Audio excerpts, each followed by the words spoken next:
안녕하세요. 여러분 만나서 반갑습니다. 자, 오늘은 특강을 진행하도록 할 텐데요. 오렌지3로 시작하는 데이터 분석 및 머신러닝 기초에 대한 특강을 진행하도록 하겠습니다. 자, 그러면 우리가 목차를 살펴보도록 하겠습니다. 자, 오렌지3가 뭔지 여러분들한테 소개를 해주도록 할 것이고요. 자, 그 다음에 오렌지3의 주요 기능에 대해서 우리가 살펴보도록 할 겁니다. 자, 그 다음에 오렌지3를 어떻게 설치하는지에 대한 설치 방법들을 가르쳐 드리도록 하고요. 자, 그 다음에 오렌지3의 기본 사용법에 대해서 우리가 살펴보도록 할 겁니다. 자, 그 다음에 이제 오렌지3를 이제 어떻게 활용할 것인가 그 실습을 좀 진행해 보도록 하고요. 자, 그 다음에 오렌지3의 고급 기능에 대해서 살펴보도록 할 것입니다. 자, 그리고 오렌지3를 활용한 빅데이터 분석의 중요성에 대해서 살펴보도록 하겠습니다. 자, 오렌지3 여러분들은 들어보셨는지 모르겠네요. 오렌지3라는 것은 슬로베니아 르블라냐 대학교에서 코딩 없이 인공지능 기법을 활용한 데이터 분석에 사용하기 위해서 개발한 프로그램입니다. 자, 그러면 오렌지3로 무엇을 할 수 있냐면 데이터를 시각화를 할 수가 있게 됩니다. 자, 그리고 이제 머신러닝도 가능하고요.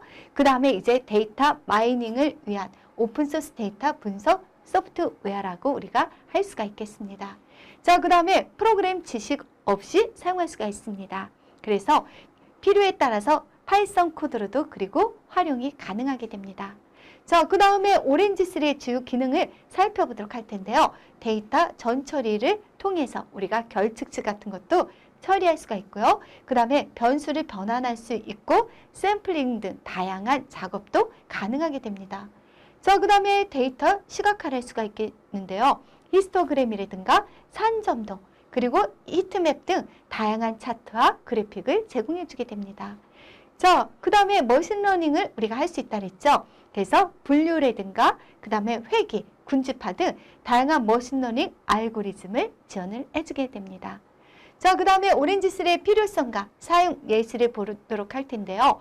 필요성을 보면 이제 프로그램이 없이 데이터 분석이 가능합니다. 자, 그래서 데이터 분석 접근 장벽을 낮출 수가 있게 됩니다. 사용 예시로는 이제 마케팅 데이터 분석에도 우리가 사용할 수가 있고요. 그 다음에 사회과학 연구에도 사용할 수가 있습니다. 자, 그리고 생물 정보학 등 다양한 분야에서 활용이 가능하게 됩니다. 자, 그러면 주요 기능 앞에서 살펴봤는데 좀 더 자세히 살펴보도록 하겠습니다. 자, 데이터 전 처리를 우리가 할 수 있다 그랬죠. 그래서 결측치를 처리할 수가 있습니다. 파이썬에서 인공지능을 구현할 때 우리가 결측치를 처리하죠. 자, 그래서 결측치를 처리하게 되는데 우리가 결측치를 처리할 때 오렌지3에서는 이제 다양한 도구로 결측치를 처리할 수가 있게 됩니다. 자, 그리고 변수 변환할 수 있다 그랬죠. 그래서 수치형, 범주형 등 다양한 데이터 타입으로 변환이 가능하게 됩니다. 자, 그 다음에 샘플링을 할 수가 있는데요. 원하는 샘플 또는 그 다음에 데이터 포인트를 선택해서 분석 범위를 조정할 수가 있게 됩니다.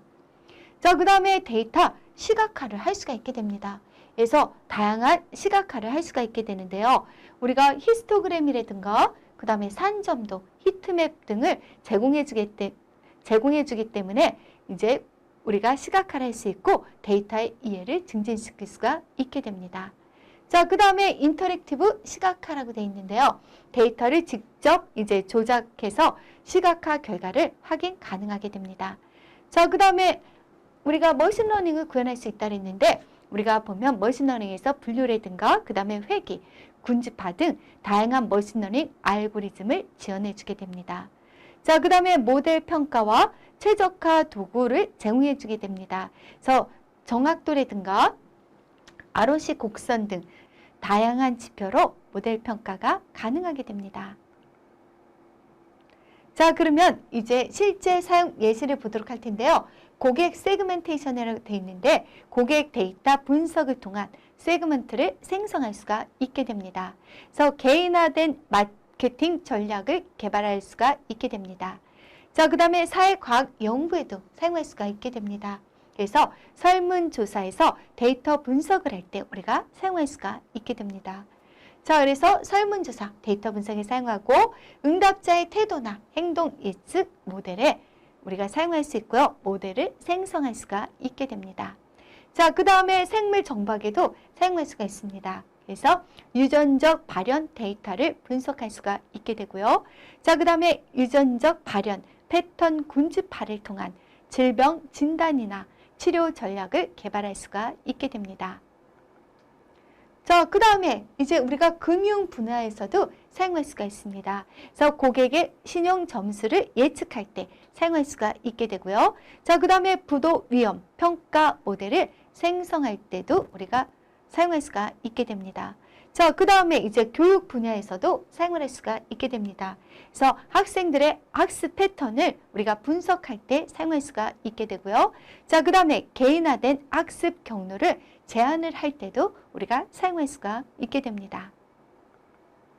자, 그러면 오렌지3를 어떻게 설치하는지 보도록 할 텐데요. 여기 사이트에 이제 접속을 하면 됩니다. 그래서 orangedatamining.com 그리고 다운로드 사이트에 접속을 하고요. 그러면 거기에서 이제 운영체제에 맞게 다운로드 받아서 설치를 해주시면 되겠습니다. 자, 그 다음에 이제 아나콘다를 통해서 설치를 할 수도 있습니다. 그래서 아나콘다의 내비게이터에서 이제 오렌지3를 검색을 해서 설치를 할 수가 있게 됩니다. 자, 그 다음에 pip을 통해서 설치를 할 수가 있습니다. 그래서 터미널에서 pip 그 다음에 install 오렌지3 명령어를 입력한 다음에 실행을 시켜서 우리가 설치를 할 수가 있게 됩니다. 자, 그러면 오렌지3를 설치했을 때 기본 화면 구성입니다. 보면 이렇게 이제 new라고 해서 새로 만들기가 있고요. 자, 그 다음에 open이라고 해서 기존에 있는 파일을 우리가 열 수도 있어요. 자, 그 다음에 list라고 해서 최근 파일을 우리가 열 수도 있고요. 자, 그 다음에 이제 비디오 튜토리얼이라고 해서 사용법 영상도 제공해 주게 됩니다. 자, 그 다음에 이제 get started라고 해서 안내 사이트를 연결을 해줄 수가 있게 되고요. 자, 그 다음에 이제 example이라고 해서 예제들도 다양한 예제들도 우리가 볼 수가 있게 됩니다.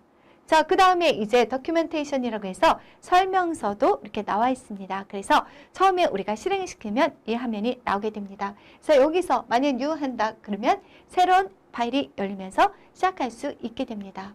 자, 그 다음에 여기 보니까 이제 메뉴들이 있죠. 그래서 오렌지 메뉴들을 우리가 볼 수가 있고요. 자, 그 다음에 여기 보면 이제 위젯이라고 해서 이렇게 데이터부터 시작해서 트랜스폼 해가지고 밑에까지 여기 안에 데이터 트랜스폼에서 카테고리들이 나와 있고요. 그 카테고리 안에는 위젯들이 있어서 우리가 원하는 것들을 선택해서 사용할 수가 있게 됩니다. 자, 그러면 위젯 카테고리들이 있습니다. 여기에 많은 위젯 카테고리들이 있죠. 그래서 여기서 이것을 통해서 이제 많은 다양한 작업들을 할 수가 있게 됩니다. 이것은 실습에서 좀 더 자세히 살펴보도록 하겠습니다. 자, 그러면 오렌지3의 기본 사용법을 우리가 살펴보도록 할 텐데요. 처음에는 데이터를 불러와야 됩니다. 그래서 파일 선택을 통한 데이터를 이제 불러올 수 있고요. 다양한 파일의 형식을 불러올 수가 있게 됩니다. 그래서 XLR도 불러올 수가 있고요. 그 다음에 CSV도 불러올 수가 있고요. 그 다음에 탭 파일도 불러올 수가 있고, 그 다음에 데이터베이스 파일도 불러올 수가 있게 됩니다. 데이터 타입을 자동으로 인식하고요. 그 다음에 수동으로 변경도 가능하게 됩니다. 자, 그 다음에 데이터 전처리들을 우리가 할 수가 있는데요. 데이터 테이블, 위젯을 통한 데이터 확인 및 수정을 할 수가 있게 됩니다. 자, 결측치를 처리할 수 있다고 이야기했었죠. 그리고 변수 선택 및 변환 등의 작업도 수행을 할 수가 있게 됩니다. 자, 그리고 특징 생성 위젯을 통한 새로운 변수들도 생성할 수가 있게 됩니다.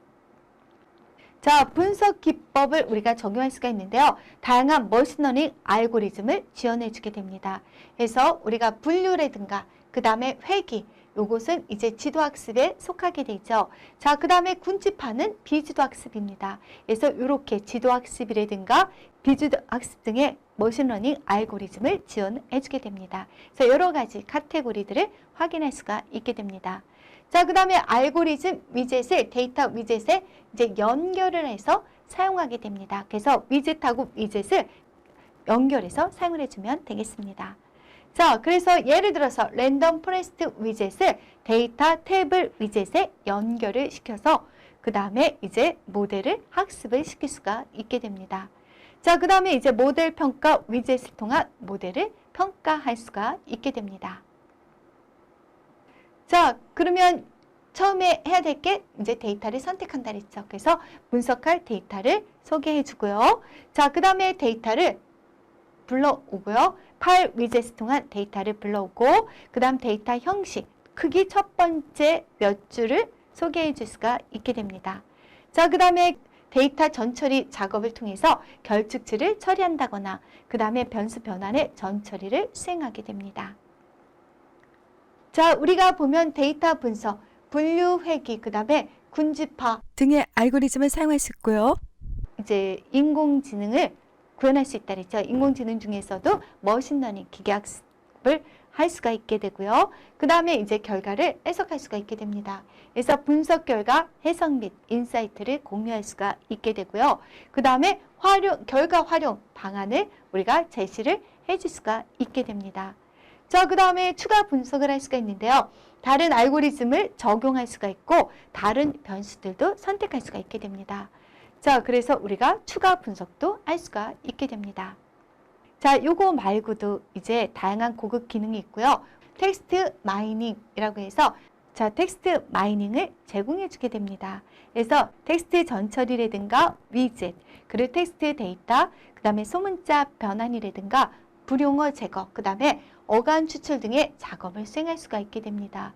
그 다음에 토픽 모델링 위젯이라고 해서 전처리된 텍스트 데이터로부터 우리가 토픽 같은 것들을 추출을 할 수가 있게 됩니다. 자, 그 다음에 감성 분석 위젯이라고 해서 텍스트의 감성을 분석할 수 있는 그런 기능들도 있게 됩니다. 자, 그 다음에 네트워크 분석이라고 해서 네트워크 추가 패키지를 통해서 네트워크 데이터를 시각화 및 분석 기능을 제공받을 수가 있게 됩니다. 자, 그 다음에 네트워크 파일 위젯에서 네트워크 데이터를 불러올 수가 있게 되고요. 그 다음에 네트워크 시각화에서 네트워크 시각화 위젯을 통해서 네트워크를 시각화시킬 수가 있게 됩니다. 자, 그 다음에 네트워크 분석 위젯에서 네트워크의 다양한 통계적 특성을 계산할 수가 있게 됩니다. 자, 그러면 이런 기능들이 있다고 했는데 지금부터 이제 우리가 직접 오렌지3를 가지고 실습을 진행해 보도록 하겠습니다. 자, 지금부터는 이제 오렌지3를 실행시켜서 그 내용들을 확인해 보도록 하겠습니다. 자, 오렌지3를 우리가 실행시키면 이런 이제 화면 구성을 볼 수가 있습니다. 자, 앞에서도 설명을 했었는데 잠시 보도록 할게요. 이 new라는 것은 새로 만들기고요. 자, open은 기존 파일을 여는 겁니다. 자, 그리고 recent는 이제 최근 파일을 여는 거고요. 그 다음에 비디오 튜토리얼은 사용법 영상입니다. 자, 그리고 get started는 이제 안내 사이트 연결해 주는 거. 그 다음에 example, sample. 자, 그 다음에 documentation은 설명서를 나타내게 됩니다. 자, 위에 메뉴들이 있고요. 자, 그리고 위젯들이 정렬이 되어 있습니다. 새로운 창을 열기 위해서는 new를 선택해 주면 되겠습니다. 자, 그 다음에 이제 여기에 보면 위젯 카테고리가 있죠. 위젯 카테고리는 각각의 위젯을 사용하기 쉽게 기능별로 묶어 놓은 것입니다. 자, 여기에 데이터라는 게 있죠. 이것은 데이터 입출력 및 정보 관련 위젯들을 나타내게 됩니다. 자, 그 다음에 이제 트랜스폼이라고 해서 이 트랜스폼은 데이터 처리 관련 위젯을 나타내게 됩니다. 자, 그리고 비주얼라이즈 있죠. 이 비주얼라이즈는 데이터 시각화에 관련된 위젯을 나타내고요. 자, 그리고 여기 모델이라고 돼 있죠. 이 모델, 우리가 모델이라고 하는 것은 모델 관련 위젯을 나타내고요. 그 다음에 이밸류에이트는 모델 성능 평가 관련 위젯들을 나타내게 됩니다. 자, 그 다음에 언슈퍼바이스드는 비지도 학습 관련 위젯들을 나타내게 됩니다. 자, 그 다음에 프로토타입이라고 해서 이 프로토타입은 말 그대로 프로토타입의 위젯을 나타내고요. 자, 그 다음에 여기에 이미지 애널리틱스라고 있죠. 이것은 이렇게 클릭하면 여기에는 이미지 분석 관련 위젯들을 볼 수가 있습니다. 자, 그 다음에 어소시어트라고 돼 있죠. 이것은 연관 분석 관련 위젯들을 나타내게 됩니다. 자, 그 다음 바이오 인포메틱스라고 돼 있죠.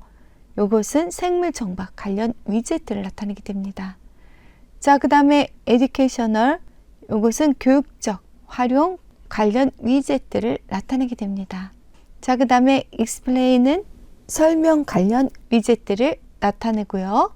자, 그 다음에 이제 fairness라고 해서 이것은 이제 공정성, 재계량 위젯을 나타내게 됩니다. 자, 그 다음에 지오라고 해서 지역 분석 관련 위젯을 나타내고요. 자, 그 다음에 네트워크는 네트워크 시각화 및 분석 관련 위젯을 나타내게 됩니다. 자, 그 다음에 싱글 셀이라고 되어 있죠. 이 싱글 셀은 단일세포 분석 관련 위젯을 나타내게 됩니다. 자, 그 다음에 서바이벌 애널리시스라고 되어 있죠. 이 서바이벌 애널리시스는 카플란 마이어 생존 분석 위젯을 나타내게 됩니다. 자, 그 다음에 이제 텍스트 마이닝이라고 되어 있죠. 이 텍스트 마이닝은 말 그대로 텍스트 마이닝 관련 위젯들을 나타내게 됩니다. 자, 그 다음에 텍스트 에이블이라고 되어 있는 것은 텍스트 분석 관련 위젯을 나타내게 됩니다. 자, 그 다음에 타임 시리즈라고 되어 있죠. 이 타임 시리즈는 시계열 데이터 분석 관련 위젯을 나타내게 됩니다. 자, 그 다음에 월드 해피니스라고 되어 있죠. 이것은 사회 경제적 지표 관련 데이터 위젯을 나타내게 됩니다. 그 다음에 스펙트로스코프라고 되어 있는데 이 스펙트로스코프는 분광학 관련 위젯들을 나타내게 됩니다.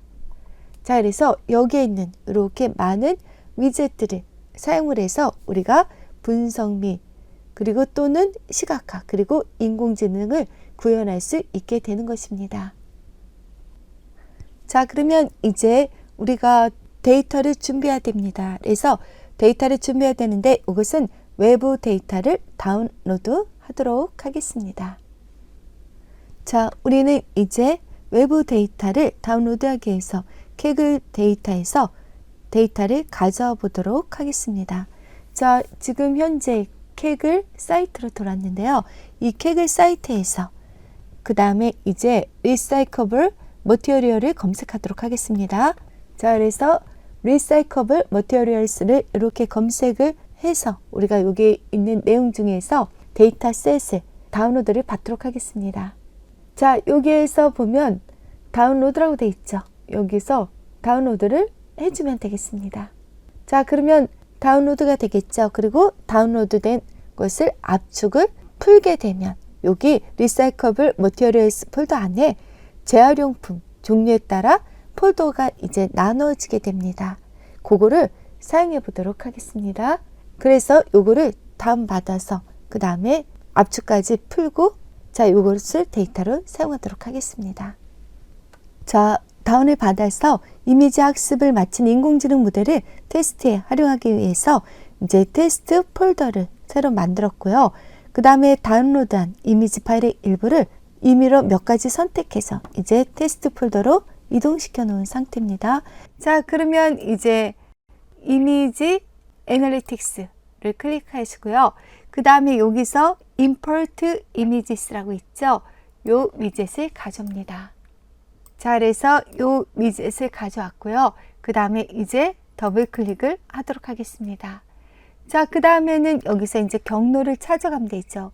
리사이클러블 그 다음에 머티리얼 폴더를 찾아가서 그거를 선택해 주시면 되겠습니다. 자, 여기서 import images 위젯은 폴더 안에 이미지 데이터를 한꺼번에 가져올 수 있는 기능을 제공합니다. 여기서 이제 이 폴더가 있는 경로를 찾아가서 가져오시면 되겠습니다. 자, 그러면 이제 264개의 이미지가 있다고 나오고요. 그 다음에 6개의 카테고리로 구성되어 있다고 나오게 됩니다. 자, 그 다음에 요 이미지하고 그 다음에 이미지 애널리틱스 카테고리에 이미지 뷰어 있죠. 요것을 가져와 가지고 그 다음에 요거를 연결을 시키도록 하겠습니다. 자, 연결을 시키게 되면 우리는 이미지들을 확인할 수가 있습니다. 그래서 이미지 뷰를 더블 클릭해 보시면 이제 이렇게 우리가 이미지들을 확인할 수가 있는데요. 여기 보면 타이틀, 어트리뷰트에 보게 되면 지금 현재 카테고리로 이렇게 설정이 되어 있죠. 그러면 이미지 하단에 이제 폴더명이 표시가 되는 것을 알 수가 있습니다. 이 폴더명은 우리가 이제 여기서 레이블이라고 이야기를 했습니다. 자, 그 다음에 이것을 닫도록 하고요. 그 다음에는 데이터 카테고리에 보면 데이터 탭이 있죠. 요것을 가지고 와서 그 다음에 import images랑 연결을 시켜 보도록 하겠습니다. 자, 그리고 데이터 탭을 확인해 보도록 하겠습니다. 자, 그러면 이제 여기서는 6개의 이제 카테고리를 볼 수가 있게 됩니다. 자, 그래서 여기에 보면 이제 image name이라고 하는 파일명하고 그 다음에 파일의 경로, 그 다음에 사이즈라는 크기, 그 다음에 width라는 너비와 그 다음에 height라는 높이로 구성되어 있는 것을 확인할 수가 있게 됩니다. 자, 그리고 여기에 이제 이미지의 카테고리라고 되어 있는 것은 타겟으로 사용이 되고요.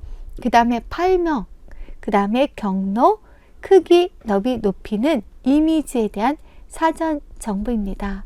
자, 그런데 이미지 데이터를 불러왔지만 속성을 파악할 수 없기 때문에 이미지의 특징을 기반으로 분류 작업을 수행할 수가 없게 됩니다. 자, 이미지 데이터는 비정형 데이터인데요. 그렇기 때문에 기계학습, 다른 말로 우리가 머신러닝이라고 하는데 이 기계학습에 적합한 형태로 바꾸는 전처리 작업이 필요하게 됩니다. 이 과정을 우리가 앞에서 설명을 했었죠. 이미지 임베딩이라고 하고요. 오렌지 3에서는 이미지 임베딩 위젯을 사용하게 됩니다. 자, 그러면 이것을 우선 닫고요. 이미지 애널리틱스 카테고리에 보게 되면 요게 이미지 임베딩이라는 위젯이 있죠. 요것을 가져옵니다. 자, 요것을 가져다가 이제 연결을 시키도록 하겠습니다. 이것을 가져다가 import image랑 연결을 시키도록 하겠습니다. 자, 그러면 임베딩 작업이 이루어지기를 시작을 하죠. 자, 그래서 이게 임베딩이 다 될 때까지 조금 기다리도록 하겠습니다. 자, 이렇게 해서 임베딩 작업이 다 끝나면 임베딩한 이미지 데이터 속성을 확인해 보도록 할 것입니다. 자, 우리가 데이터 카테고리에 보면 데이터 탭을 있죠. 그거를 가지고 오고 그것을 이제 이미지 임베딩이랑 연결을 시켜 보도록 하겠습니다. 자, 그 다음에 이제 데이터 탭을 확인해 보도록 하겠습니다. 요거를 확인해 보면 임베딩 하기 전과 달리 옆으로 이동을 해 보게 되면 자, 하이트 옆에 N0이라고 생긴 것을 알 수 있습니다. 그래서 N0부터 시작해서 N1, N2 그렇게 나가고요. 맨 끝을 확인해 보게 되면 N2047이라고 되어 있습니다. 그래서 임베딩 하기 전과 달리 총 2048개의 피처가 추출이 되었고요. 추출된 피처에 의해서 이제 기계학습이 가능하게 되었습니다.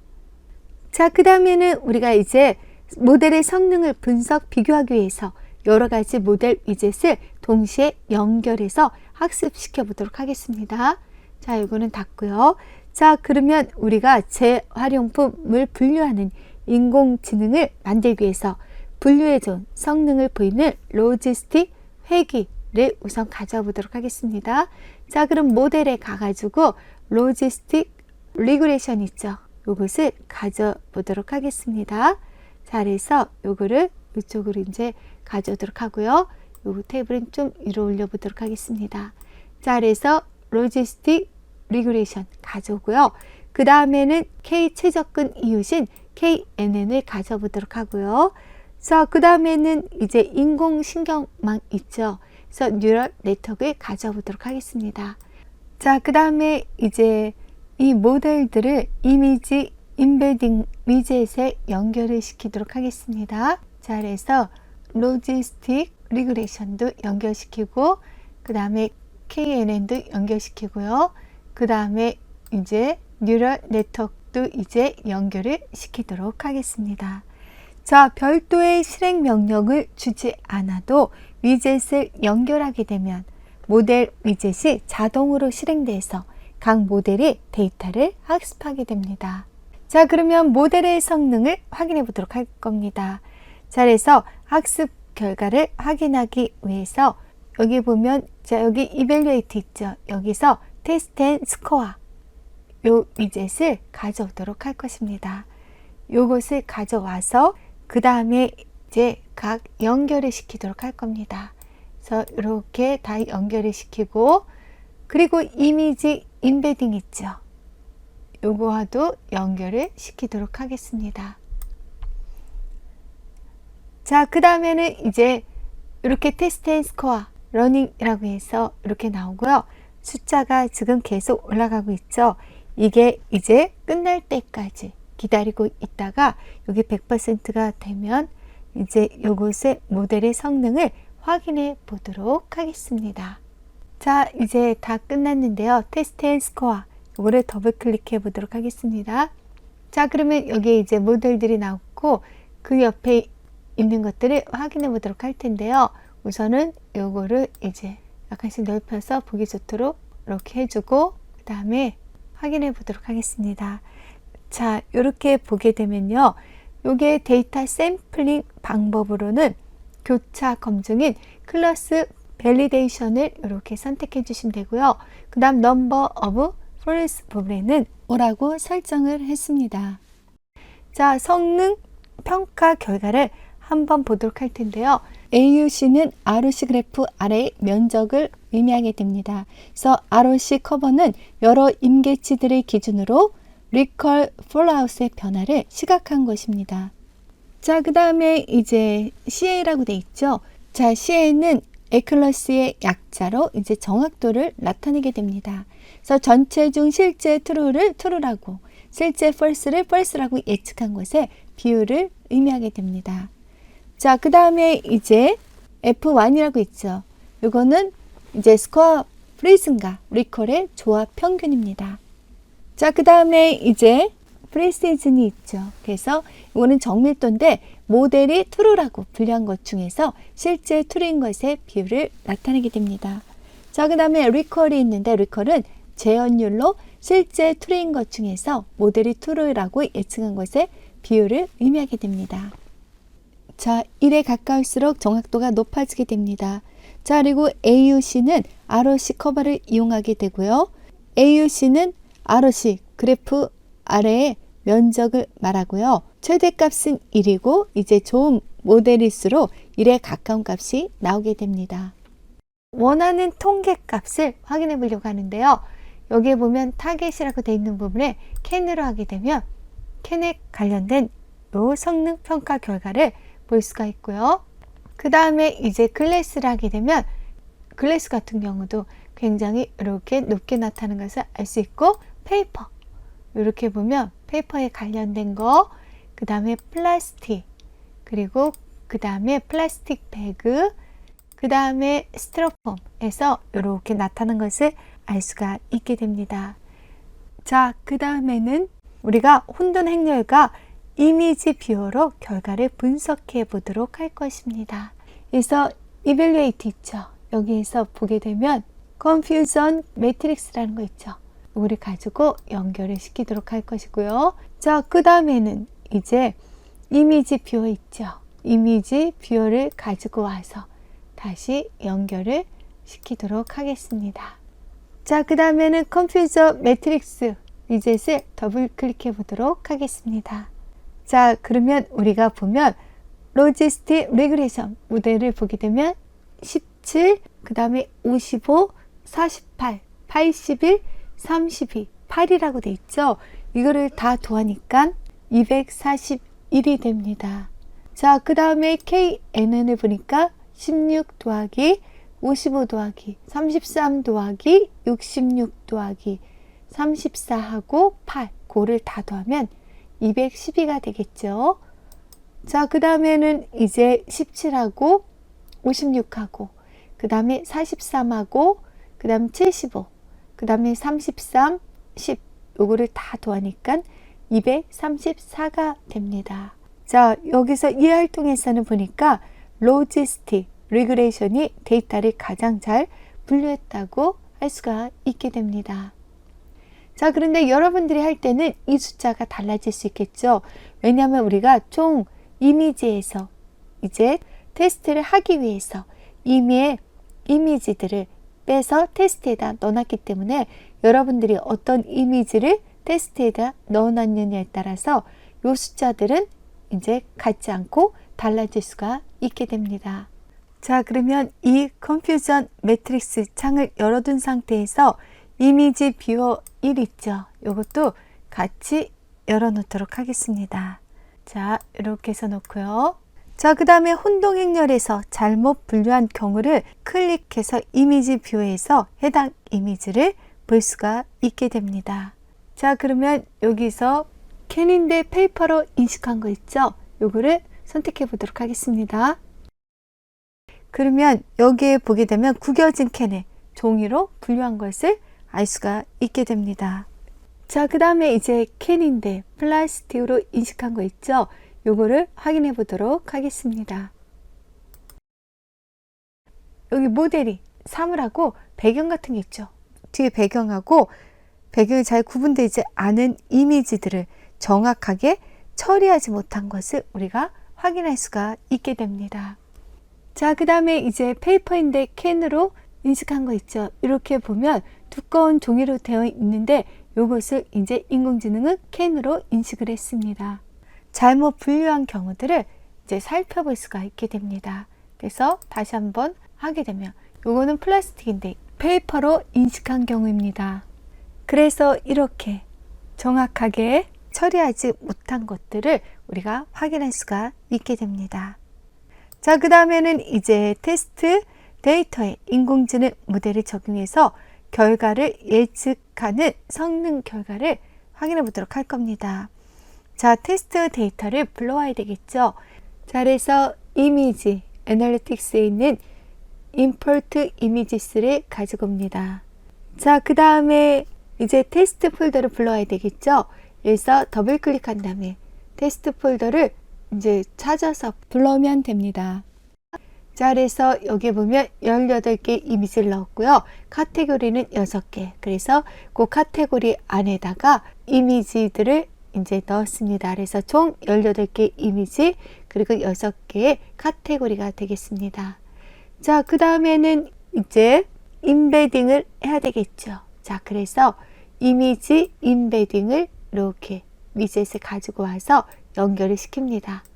자, 그러면 임베딩이 되겠죠. 그래서 임베딩이 다 끝나면 우리는 이제 이벨루에이트의 프리딕션 위젯을 가져오도록 할 겁니다. 자, 그러면 이벨루에이트의 프리딕션 요거를 가져오도록 하고요. 자, 그 다음에 이제 가장 성능이 우수했던 게 로직 리그레이션이었죠. 요거를 한번 연결을 시켜 보도록 할게요. 자, 그리고 확인을 해 보도록 하겠습니다.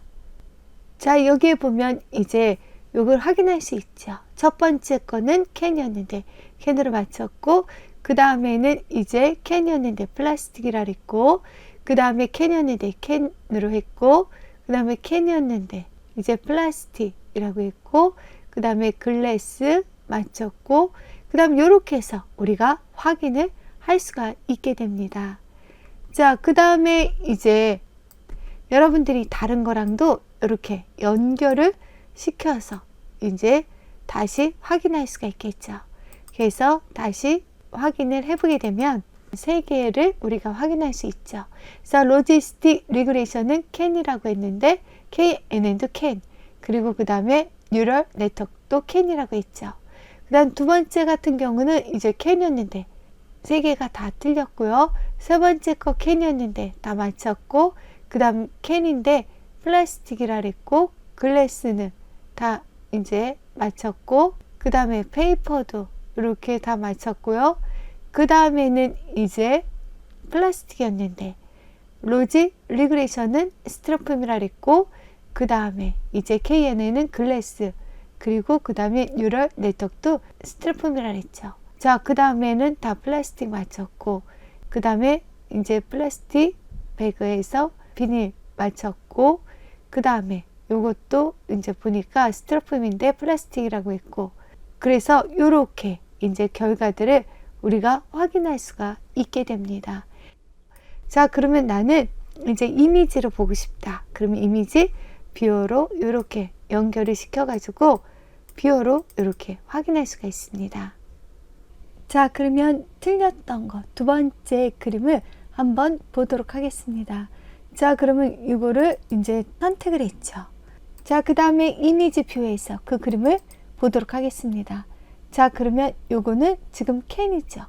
캔인데 인식을 했을 때 요거를 위에 것만 보고 스티로폼으로 인식을 한 것입니다. 자, 그 다음에 이제 우리 여기서 또 틀렸던 거 있었죠. 틀렸던 거 보면 여기 캔인데 플라스틱으로 인식했던 거 있죠. 그러면 그 4번도 한번 확인해 보도록 하겠습니다. 자, 그러면 4번에 이제 그림을 보게 되면 이렇게 보면 요거 캔이죠. 캔인데 요거를 플라스틱으로 인식한 것을 알 수가 있습니다. 그래서 이렇게 이제 이미지 뷰어로 연결을 시켜 놓게 되면 요게 어떤 이미지인지를 우리가 확인할 수가 있게 됩니다. 자, 그래서 우리가 이제 이렇게 해서 재활용품을 분류할 수 있는 인공지능 모델을 만들어 봤고, 그거에 관련된 이렇게 이미지 뷰어를 통해서 그림도 확인해 봤습니다. 자, 지금부터는 이제 텍스트 데이터를 달아보도록 할 텐데요. 텍스트 데이터를 다루기 위해서는 반드시 이제 전처리 과정을 걸쳐야 하고요. 이 전처리 과정이 어떻게 보면 이제 가장 중요한 과정이라고 우리가 할 수가 있습니다.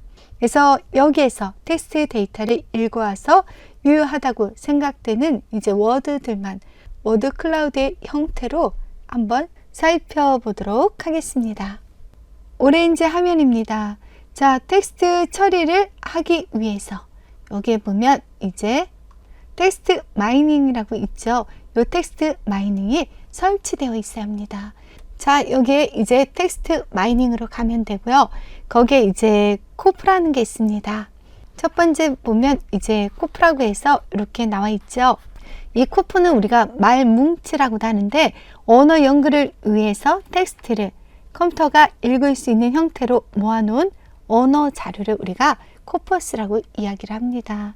자, 코퍼스를 선택해 주고요. 데이터에서 파일이나 데이터셋 이런 것들을 선택했던 것처럼 이 코퍼스 위젯을 통해서 텍스트 데이터를 읽어오게 됩니다. 자, 여기다 갖다 대면 인풋이라고 해서 인풋은 데이터가 되고 아웃풋은 이제 코퍼스가 되겠습니다. 자, 요거 더블 클릭하고요. 자, 그러면 여기에서 우리가 지금 보면 그림 테일즈 셀렉티드가 이렇게 있죠. 여기서 선택할 수 있는데 우리는 첫 번째인 그림 테일즈 셀렉티드를 선택하도록 할 겁니다. 이 자리에서 44개의 이야기가 있다고 나오고 있습니다. 자, 그 다음에 이제 연결을 시키도록 할 것입니다. 그래서 이 이제 코퍼스 뷰어를 연결시키도록 할 겁니다. 자, 그래서 코퍼스 뷰어를 연결해서 이 안에 어떤 내용이 담겨 있는지를 확인해 보도록 할 것입니다. 자, 우리가 수치로 된 데이터를 열었을 때는 데이터 테이블로 살펴봤죠.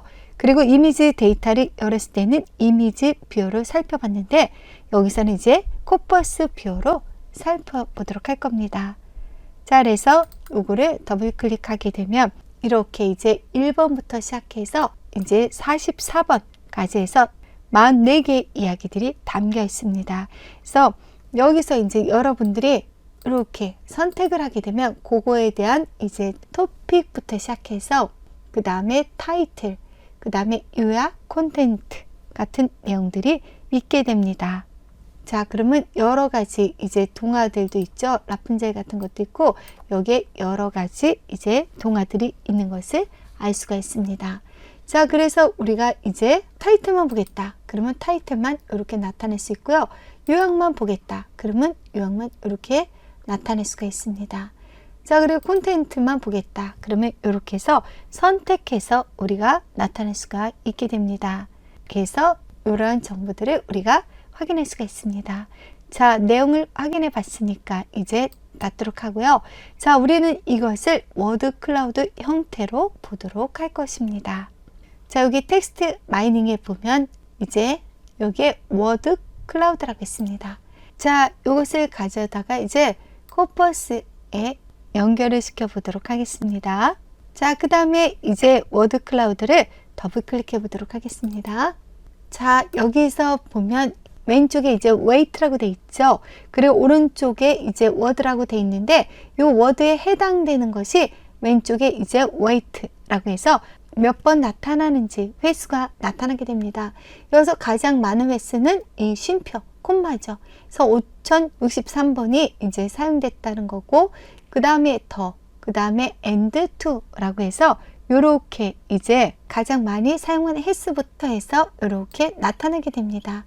자, 그런데 사실 이렇게 쉼표 같은 거 있죠. 쉼표라든가 이제 마침표라든가 이런 것들이 이제 중요하지 않죠. 그래서 이런 것들을 제거시킬 것이고요. 그래서 이제 구두점들을 모두 제거해 보도록 하고요. 그 다음에 이제 정관사라든가 그 다음에 접속사라든가 전치사 이런 것들은 이제 중요한 단어가 아니기 때문에 이런 것들은 빼도록 할 것입니다. 그래서 우리는 텍스트 전 처리를 해주도록 하겠습니다. 자, 우선 창을 닫아 보도록 하고요. 우리는 텍스트 전 처리를 하기 위해서 이제 여기에 있는 프리 프로세서 텍스트라는 게 있습니다. 이것을 가지고 오도록 할 것입니다. 자, 그 다음에 이것을 이제 코퍼스랑 연결을 시키도록 할 것입니다. 자, 여기 이제 프리 프로세서 텍스트를 보게 되면 인풋은 여기 보면 이제 갖다 대면 설명이 나오죠. 인풋은 코퍼스가 되고 아웃풋도 코퍼스라고 이렇게 나오고 있습니다. 자, 그 다음에 이제 더블 클릭을 해보도록 하겠습니다. 자, 그러면 여기에 이제 보게 되면 트랜스포메이션이라고 되어 있고 토커나이제이션이라고 되어 있고 그 다음에 필터링이라고 되어 있죠. 자, 그러면 이런 것들은 나중에 자세히 살펴보긴 하겠지만 지금 트랜스포메이션에 이제 로어 케이스에 체크가 되어 있습니다. 자, 이 로어 케이스라는 것은 우리가 문장에 보면 대문자로 되어 있는 것들이 있죠. 그것을 모두 소문자로 만들겠다는 의미입니다. 즉 대문자로 시작하는 글자나 소문자로 시작하는 글자나 같은 것으로 카운트를 하겠다는 뜻입니다. 자, 그 다음에는 이제 토커나이제이션에 보면 REG 그 다음에 EXP에 체크가 되어 있죠. 우리는 이제 정규 표현식을 이용할 것입니다. 자, 그리고 여기에 보니까 패턴에 이제 원패스가 되어 있죠. 그리고 W 플러스라고 되어 있는데요. 이것의 의미는 알파벳 숫자 1개 이상이 있는 것들을 남기겠다라는 뜻이 됩니다. 자, 그리고 이렇게 두 가지의 전처리 과정을 걸쳤고요. 그 다음에 밑에 보면 필터링이라고 해서 스탑워즈에 체크가 되어 있죠. 이 스탑워즈는 텍스트 클리닝 과정에서 제외되는 단어들을 말하게 됩니다. 자, 일반적으로 지나치게 많이 등장하는 단어 또는 의미가 거의 없는 단어가 이제 스탑워즈에 해당됩니다. 대표적으로 우리가 보면 A라든가 그 다음에 is라든가 그 다음에 the, of, 그 다음에 but 그런 것들이 있는데 이런 단어들을 등장 빈도 같은 경우는 높죠. 그렇지만 문장의 의미에는 크게 영향을 끼치지 않게 됩니다. 그래서 이제 코퍼스에서 스탑워즈를 제거하면 유의미한 단어들을 바탕으로 이제 과제를 수행할 수가 있어서 자연어 처리, 성능 향상에 도움도 됩니다. 자, 그래서 스탑워즈 여기다 이제 체크를 했습니다. 자, 그 다음에 이제 이것을 워드 클라우드에 다시 연결을 시키도록 하겠습니다. 그래서 워드 클라우드에다가 이렇게 연결을 시켜 나타내 보도록 하겠습니다. 자, 그럼 먼저 워드 클라우드를 띄워보도록 하고요. 아까는 여기 쉼표가 가장 많이 나왔죠. 그리고 더 and to 그 다음에 마침표 같은 것들이 이렇게 나와 있었는데 지금 이제 텍스트 전 처리를 한 다음에 그 내용을 한번 살펴보도록 하겠습니다. 자, 그러면 이제 다르다는 것을 알 수 있을 겁니다. 자, 이렇게 해서 비교를 해서 보여주도록 하겠습니다. 자, 이렇게 해서 보니까 여기서 said, came, little, went 해가지고 이렇게 단어들이 나오는 것을 알 수가 있죠. 자, 근데 여기서 would, 뭐 should 그런 것들이 있죠. 그래서 조동사 같은 거를 나는 빼고 싶다. 여기 보니까 could도 있고 would도 있습니다.